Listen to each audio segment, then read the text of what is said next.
Welcome to the Cerini Nonprofit Leadership Podcast, where we explore the trends, challenges, and opportunities shaping the nonprofit sector. I'm your host, Ken Cerini. Nonprofits today face tighter funding and rising demand. One solution gaining momentum is social entrepreneurship, building mission-driven business models that both advance impact and generate revenue.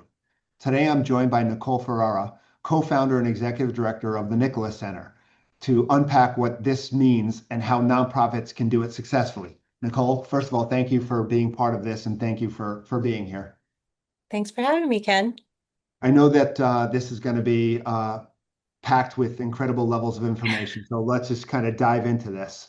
So social entrepreneurship is kind of gaining attention in the nonprofit world. We're seeing more and more about it, especially with funding challenges that nonprofits have and the need to find alternative funding sources. Can you maybe explain a little bit about what social entrepreneurship really means for nonprofits and why diversifying funding streams through mission-driven business models is important today and maybe even more so important today than in the past?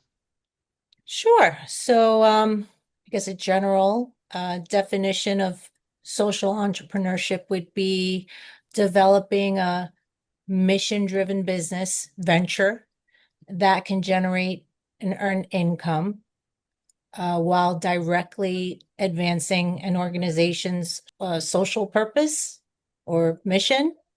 Okay. And why diversifying funding would be particularly important in this day and age would be that it fosters sustainability, which is really important. It lessens your dependency on very volatile grant money and donations, which would allow us as an organization or other organizations to invest in programs or staff or to be innovative from unrestricted revenue sources. So in our case, for instance, a lot of our funding that comes from Medicaid, it's really the funding is geared towards using it towards program services. So a lot of our extra things that we do that are quite innovative are not really funded through the Medicaid resources. We are able to do those more exciting things, the things that actually keep our staff invigorated and happy to be here, and our families very excited about our programs and our participants happy to come every day, is actually through those unrestricted revenue sources. So it's really important for us to, continue to seek other means to flexible funding streams. So the Nicholas Center was founded in 2011, primarily to serve the unmet needs of young adults with autism and similar developmental disabilities once they exited high school. So we knew we wanted to provide them with at least days worth and weeks of worth of meaningful and productive of community-based learning opportunities. And within that, we knew that we wanted them to be working on employment and employment-based skills. So we also knew that we wouldn't be able to find a lot of employment to meet the demand. So we thought about how we would do that. And we said, well, we probably will need to open up our own business. And so was the genesis of a very well-known social enterprise called Spectrum Designs. And many of you may have heard, they employ many individuals with and without special needs. And that's really where we got our start there. So again, when we think about social entrepreneurship, right, and we think about the direction of social entrepreneurship, again, as you mentioned before, the definition of social entrepreneurship is meeting social needs through business models. And some of that is, partnering with businesses one-on-one. Some of that is developing your own business model, which you did with Spectrum. What made you decide to kind of split from Spectrum and kind of push that off to its own separate business as opposed to, keeping it part of the Nicholas Center? Well, I think here's something that I think we've seen time and time again, particularly in our human service industry, is many times we've seen human service agencies try to start a social enterprise, and many times they don't often succeed. And I have, and this is just me, this is just my opinion. I believe it stems from the fact that the enterprises are not necessarily given the necessary resources that they demand. Like they should be treated and given the resources and the attention that they require to become successful businesses. And I think what we very quickly recognized with Spectrum is that it needed its own type of marketing, its own type of branding that far surpassed what a human service agency and governing body could provide it, if that makes any sense. Mm-hmm. It needed to be recognized and treated as not some charitable only such a, just a charitable entity that was providing employment services to individuals, to our neurodiverse or population, but that it was yet indeed on the path to being this multi-million-dollar company. Yeah. So, I was going to say, I think what you find a lot of times is that, when you sit down and you decide to move into a social enterprise, you look at it from different perspectives. Why am I going in this direction? Part mhm, of what you said earlier is that there's a difficulty in finding jobs for individuals who are neurodiverse. mhm. So you're in a situation where, you're trying to find employment for individuals with neurodiversity, and by spinning it off, you gave a bigger opportunity for that part. A lot of times, organizations will start these things without really, oh, it's great to have a few jobs. You were looking much bigger. Yes. Sorry, I didn't mean to. No, it's exactly that. You do have to ask yourself, like, what are we trying to accomplish here? And and you sometimes you don't know until, I mean, you know what you want, but you don't know really what it's going to command of you until you actually get it going. And I think that's many of these things, all nonprofits all start with, with all good intentions. You're not really thinking of it in a capitalist kind of way, right? I think that's part of the issue is much of this is it all comes like from goodwill, and then we kind of have to backfill all of the, you know, But I think if you look at the all of the ones that detail have been later. more successful, Hmm. the ones that have been more successful are the ones that have been given the opportunity Yes. to kind of function on their own. Yes. Yeah. Yes. Yeah. And I think that that is because when you start recognizing that it does, you do need to treat it as a true business.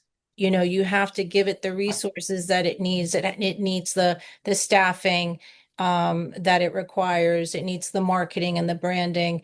And everybody, you have to have buy-in from everyone, right? So now you have to make sure that your governance, if you're in a nonprofit, you have to ensure that all of the board members and all of your stakeholders are on board with that, and that all of your donors and everyone is on board with that. Um, because it could get messy. It could get very messy. You're serving 150 individuals, and if not all 150 individuals are employed at this social enterprise, it gets messy. You know what I mean? So it was best that became its own thing, it is still its own it is still a nonprofit. So it's Yeah. just on its It's own. just a separate nonprofit. Yeah. Yes, yes. So Mhm. so when you kind of said, "Hey, we're going to build a social enterprise here," obviously there's steps that you have to take in order to do this. I mean, there's Mhm. the legal component of things, there's operations, there's finance. What does something like that look like in terms of how you approach this if somebody wants to set up a social enterprise? Oof, what does it look like? Well, first you should make sure you hire someone like Cerini. You get a good attorney and a good accountant because it's going to get messy.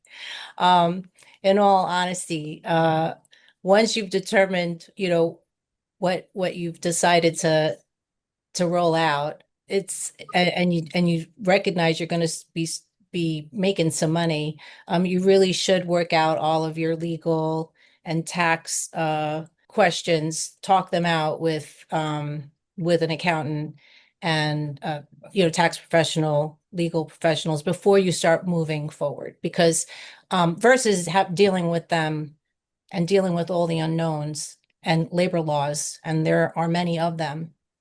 There are a lot of gray areas that you may have to deal with later on once you're actually in full swing. I, So I think Good. it's really important to do that. How do you decide what business venture was the right business venture for you, Nicholas, and our Spectrum? Right. So I think the first thing is to ensure that you have a market for it. Or the first thing is to look at the organization's bottom line. Like, what are you already buying, right? What is the organization already spending money on?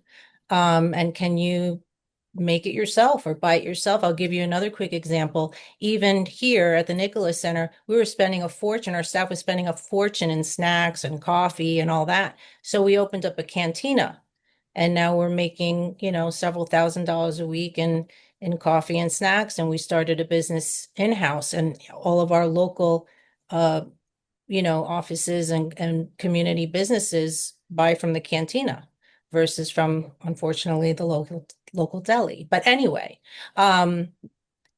it's really, making those, what makes sense. Don't try and recreate a wheel or do, it's almost like market research. What are you or your staff, or what are they good at? Who do you have on staff that has this expertise? What are you spending money on? That kind of stuff. That's where we started. And with regard to Spectrum, then it's also about the population that you serve, or the people that you're looking to employ. Is this task something that's complementary to their skill set? Is this something that your staff are passionate about? Is this something that's going to really get them excited and, have them be happy to come to work every day? Things like that. I That you're know going to this. actually have your board Mm. and your donors, to buy in on. Everyone has to be passionate about it. That's something that that's one of the first questions, is you as the leader, are you passionate about it? Are you excited about it? If you're not excited about it, then don't even consider it, you know? Yeah, I know we're going to go back in time a little bit here from when you started this thing, but obviously, there's a price tag associated with getting this thing set up. I mean, Hmm. there's legal fees, there's accounting fees, there's setup fees, inventory, all of those things that are needed. Were you able to secure a grant to do this? Was Yeah. this something that you guys used internal funds for? How'd you go about doing that? Well, originally it started with an unfortunate circumstance. My co-founder, Estella Spinakos, unfortunately, her husband had passed away. An unfortunate set of events had happened, and because of that situation, she basically funded the entire first, I'd say, 3 years of the project. With that, we did become resourceful, or I became knowledgeable of certain grants that were available through Regional Economic Development Council, such as, they match grants for capital funding, let's say for equipment. We were contacting our local officials, asking them about dormitory grants. Getting involved with your public officials are really important so that they can, advocate for certain projects, capital projects, to assign certain dollars for your project so that you could either purchase equipment. That came in very handy. A workforce development grants, if you're going to be employing individuals.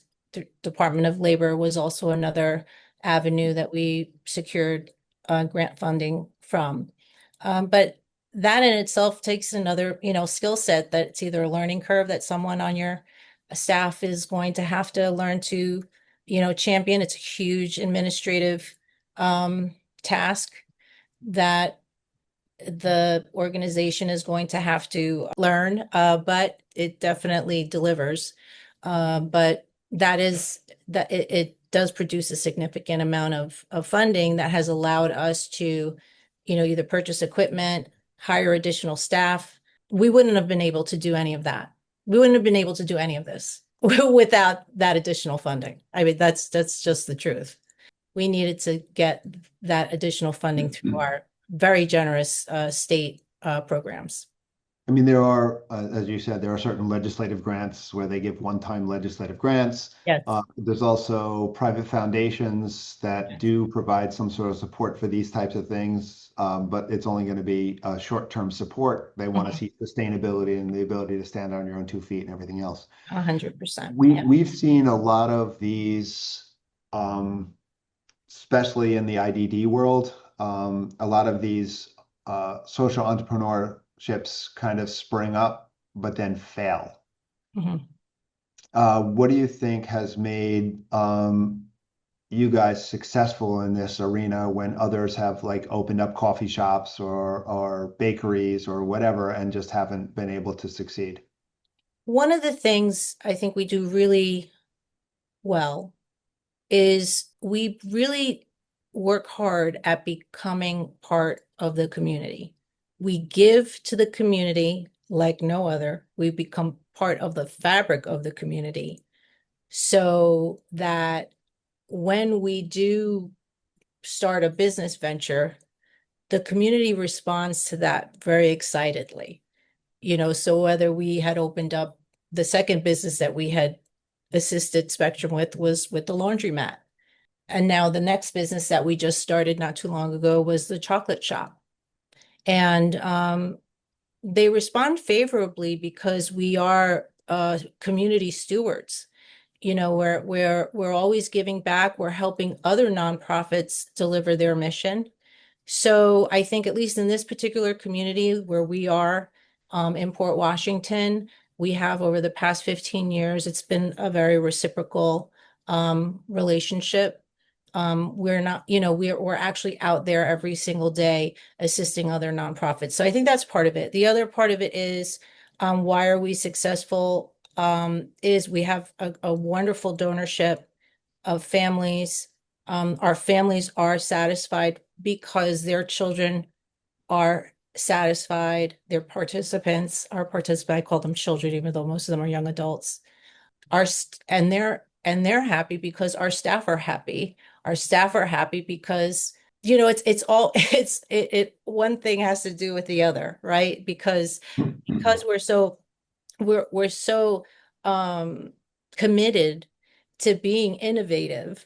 We're so committed to starting to doing all of these different things and not just accepting status quo, and to keep it exciting and fresh for the participants and for our staff, quite frankly. It just works. And because we're putting our mission first, we find that when you do the right thing first, all the resources tend to kind of come. It just has been my experience. I know it sounds corny, but it really has. I've been doing this for like 25 years, Ken, and I've never really worried about it because we always just do the right thing for the right reasons, and the resources come, and we work really, really hard. We work really hard, and we do it with the right intentions to ensure that our population is getting the best that we believe that they deserve to have. I was going to say that all sounds awesome, but I'm sure somewhere along the way there were some pitfalls that you kind of, or traps you fell into, or things that you wish you would have done better with the hindsight, where maybe the first time you did it, you made some mistakes, but now as you've been moving along, you're getting better and better and better at it. Oh What are yeah. some of those pitfalls or challenges that you had to deal with that maybe you can share with others so that maybe they don't make the same mistakes? Yeah, sometimes you get a little too excited and you think you could do anything, right? We started a microgreen business. I mean, I can tell you 5 other businesses we thought we were going to do great at, and they completely like flopped. Again, I think it's really important to make sure you actually have a market for what you're trying to accomplish, because you don't want the social enterprise, which is supposed to be something that's sustaining you, to become a drain. Right? That's the last thing you want this to become. You don't want it just because it sounds like a good idea. You want to make sure you have a business plan. You want to make sure that you've done some market research. You want to make sure that you have a budget and that you've done the numbers, that shown that at the very least that it's going to at least bring you programming.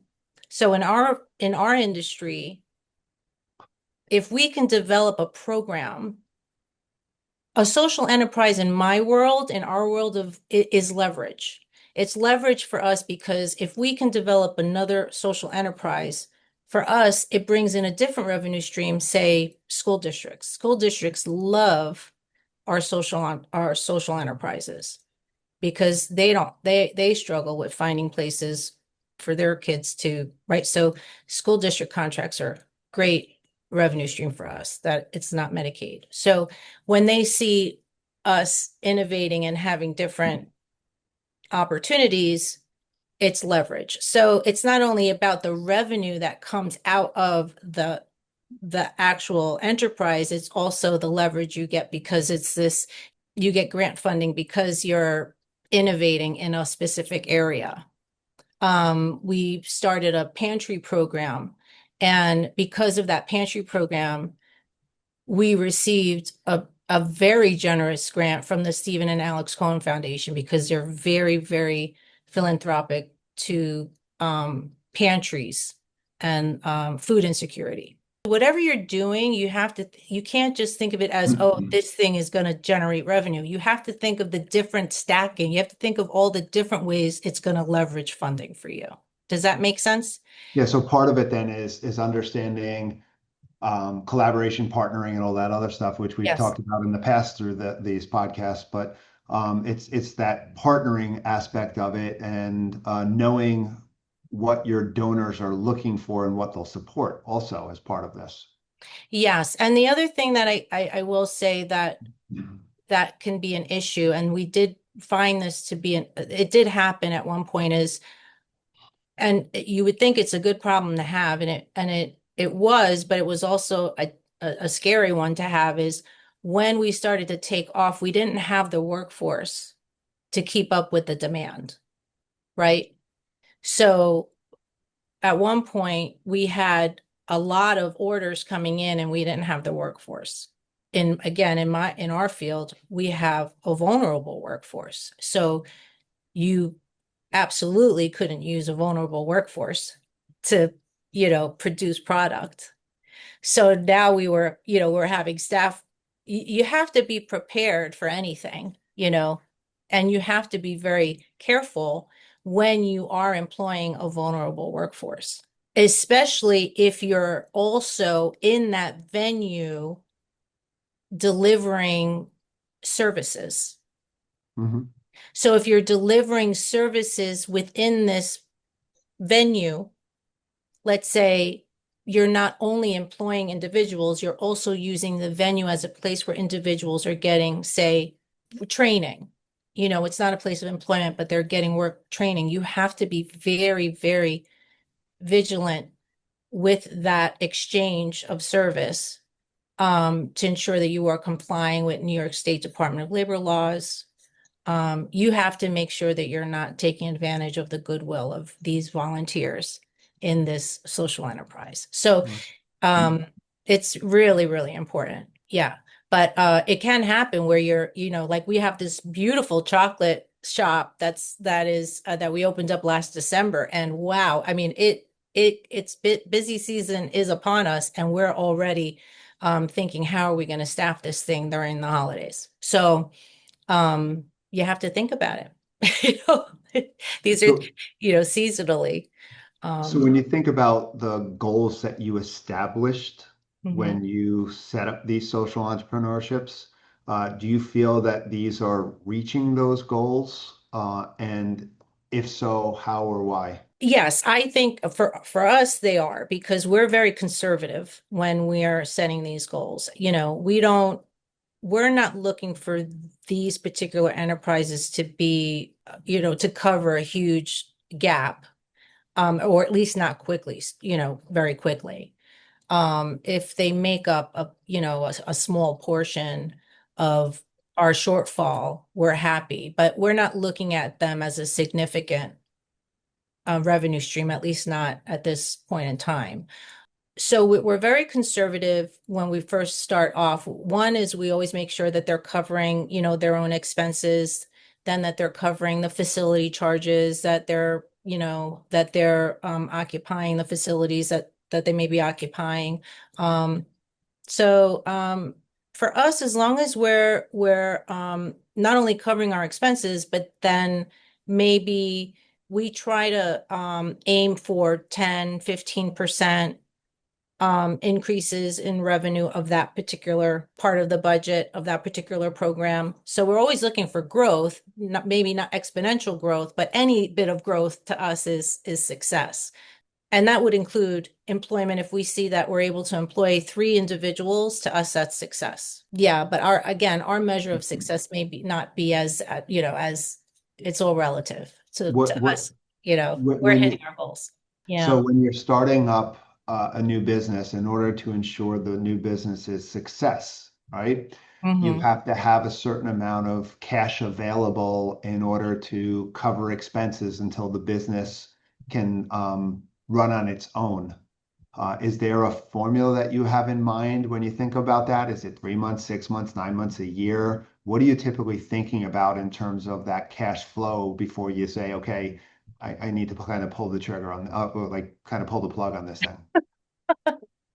We normally justify the start of it. It's already justified before we actually start it. So for instance, with this chocolate program, the chocolate shop was justified because we started it as a chocolate program. So we were already making service dollars from delivering the service as a program. It was a wash because we were losing money off of the product that we were buying. So we said, well, we have to start selling at least this so we make the cost of goods, so that we're making money Mhm. off of goods that we're kind of burning through. So we started selling them in our cantina. Got it. So then as we started selling the goods that they were making, we said, oh, this is actually quite cool. And then we then got a grant to start a social enterprise in a work. So we typically we're very conservative when it comes to this. We don't have the luxury to kind of chance that. So we always have to justify that this program will bring in service dollars. So in our model, it's always that it's going to provide program services Right. and that the social, any kind of enterprising revenue is always secondary, Got if it. that makes sense. So Yep. that's only in our world. And the same thing started even with when we started with Spectrum.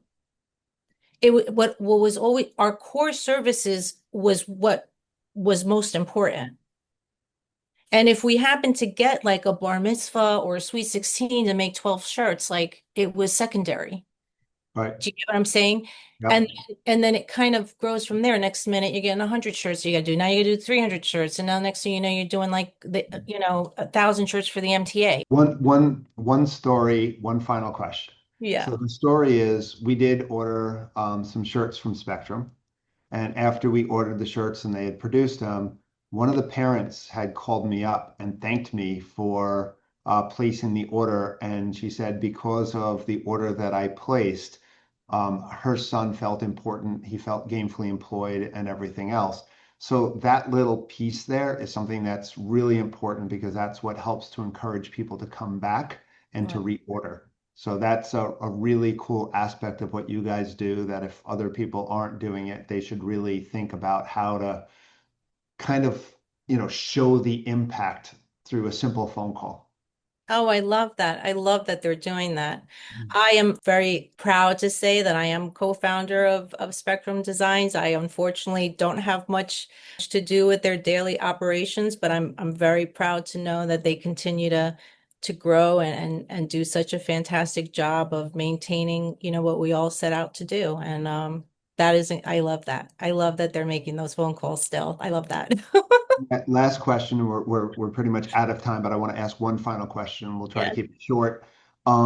Obviously, in order to do something like this, you need to get board buy-in. How Yes. were you able to get your board to buy into social entrepreneurship? It wasn't hard. Well, funny enough, we were the board, when we first started. So it wasn't that hard. Our board is quite confident in our concepts only because we've done it a couple times over, but showing them the numbers is normally the best way to go about it. They buy into it when you could show them the numbers, but it's really when you're able to show them how passionate and how excited you are about it. And that normally comes through. As long as you can speak honestly to them, that always comes through. That you can show them that you can make it happen, or that you believe you can make it happen, and you can show them the numbers that you're pretty confident that you and your team can deliver, and this is why. And pilot it. Don't go big. Just, maybe you say, we're going to try this for 3 months. We're going to start it with 2 kids, and we're going to do it at this little part of the office over here, or whatever, however else you're going to deliver. I always say start small and see how it goes, and then go from there. And they're normally okay with that. That's how our board typically works. We always say, let's try it this way, and then, see how it goes. And that's how we always start. So we're unfortunately out of time. So Nicole, thank you for sharing your insights on social entrepreneurship and how nonprofits can innovate to sustain their missions. This was incredible. For our listeners, if you want to learn more about the Nicholas Center and the incredible work they're doing, visit tncnewyork.org. If you enjoyed this episode, please like, subscribe, and share the Cerini Nonprofit Leadership Podcast. We'll be back soon with more conversations to help you lead with purpose. Until next time, keep making an impact. Thank you, everybody. Thank you. Thank you, Nicole.